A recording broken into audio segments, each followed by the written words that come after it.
devastating result, of course, for Labour. The seat that you represented, Don Valley, has been Labour since 1922, and yet this week it turned blue. Why do you think that happened?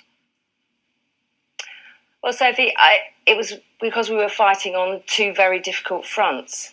One was about Jeremy Corbyn and the politics that he's espoused since he became leader. Nearly on every doorstep, Jeremy Corbyn came up as a negative. People didn't trust him.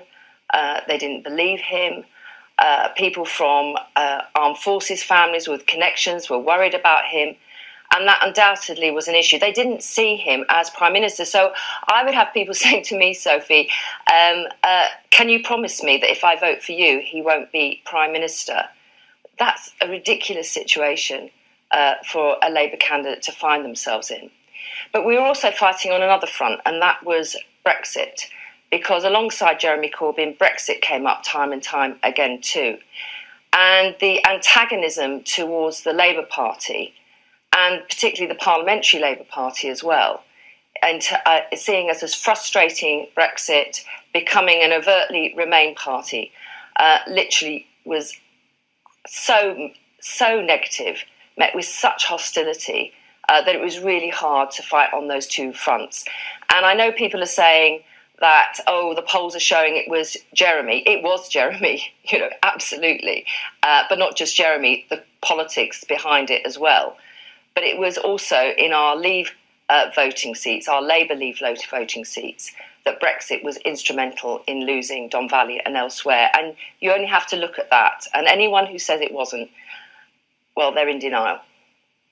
And we'll move on to Jeremy Corbyn in a minute, but I just want to focus on some of the things you're saying about Brexit and those Leave areas, because of course it wasn't just Don Valley. Great Grimsby, Labour since 1945, went Conservative. Wakefield, Labour since 1932. Blythe Valley, which has never been anything other than Labour. These real former heartlands voting for the Conservative Party. Do you feel that some of your colleagues really understand the concerns of some of those former Labour voters in your areas, or do you think that perhaps there's almost the views of some of these working class communities are almost looked at with a bit of distaste? Yes. We didn't heed the warning signs in 2017 when we lost places like Mansfield, who's the majority for the Tory candidate there has increased enormously. We ignored it, but we also ignored it back in 2010 and 2015. This has been brewing for some time, and I think in many respects our party, the balance in terms of the voices that are heard has gone too much towards the metropolitan cities and university towns and away from these core areas, and it breaks my heart you seem to quite see emotional. what's happened. You seem quite emotional. I am emotional about it. I'm emotional. I'm trying to stem my anger, Sophie, in all of this. But I am emotional because I do believe that in the pursuit of Remain, a number of people who have been ardent Remainers in our party, on our front bench, people like Keir Starmer, people like Emily Thornberry, but many others, Hilary Benn, Yvette Cooper, they have contributed to sacrificing 59 seats. I think I said 40 we would lose if we pursued this strategy. 59 seats. But don't worry, we've got Putney and we've got Canterbury. With all due respect to the Labour MPs for those constituencies, I don't believe that was worth it. You name-check Sir Keir Starmer and Emily Thornberry. There are two people who are expected to run for the leadership of the party. What do you think would happen if either of those two people or similar Remain supporting people from metropolitan seats, if someone of that background became the next leader of the Labour Party? I don't believe anybody who have been the architects of our European policy in the last few years, I think is credible to be leader. I don't think they can win back these seats. And we may not, I'm afraid to say, take it, we shouldn't take it for granted that a change of leader is going to win us in 5 years' time, if that's when the election is called. But I don't believe there's any credibility for these people. Keir Starmer led us to a policy that did not listen to Labour Leave voices who urged caution. He led us down the path of a second referendum, and I'm afraid Emily Thornberry did as well. She said to one of my colleagues, I'm glad my constituents aren't as stupid as yours. I'm sorry, it's not acceptable. And therefore, we're going to have to really look at what might make a candidate for leader who can at least steer us to a better place over the next few years. But we shouldn't for 1 minute think that a change of leader is going to create an election victory for us. It's about Brexit, but it is wider than that.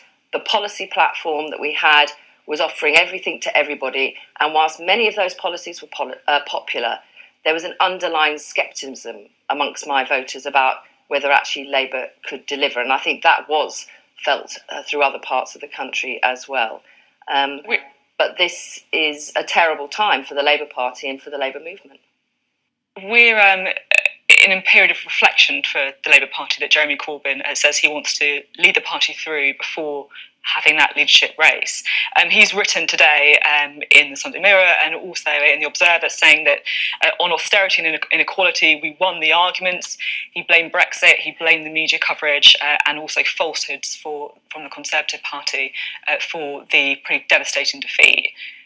Do you think that he's taking enough personal responsibility? No, no.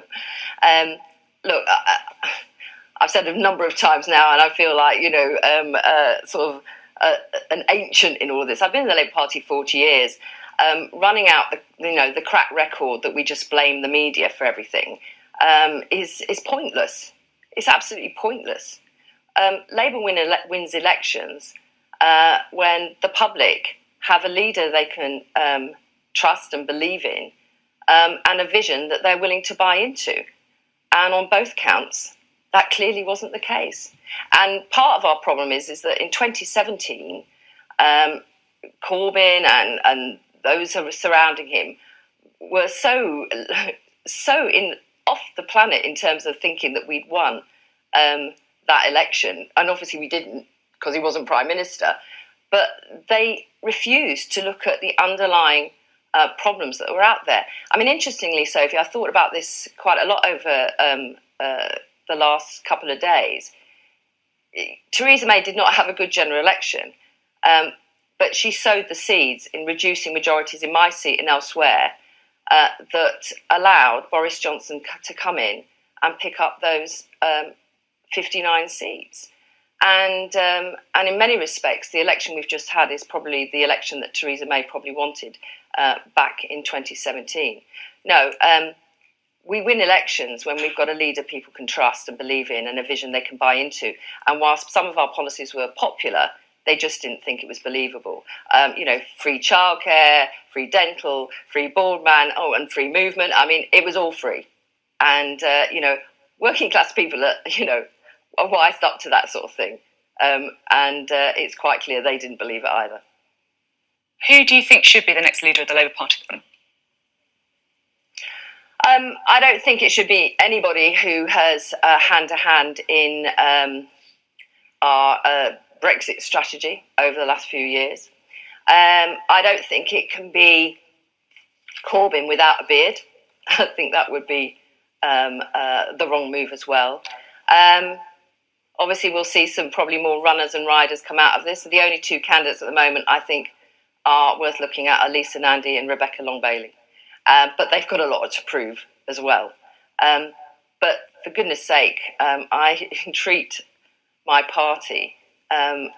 We seriously have to look at why we lost this last election, but look deeper than that. Look deeper at the disconnect with our working class base, our working class voters. And it's a northern issue, but do you know what? It's also elsewhere in the country too. 40% of Londoners voted Leave in 2016. I imagine that a substantial proportion of them were working class families who also didn't buy into the European project in very similar ways to the families in Don Valley and elsewhere. And that's really it, really. We've lost a connection between ourselves and those voters and their values and what they believe in. And Labour's got to start building a better relationship, otherwise it will never win. Okay, Caroline Flint.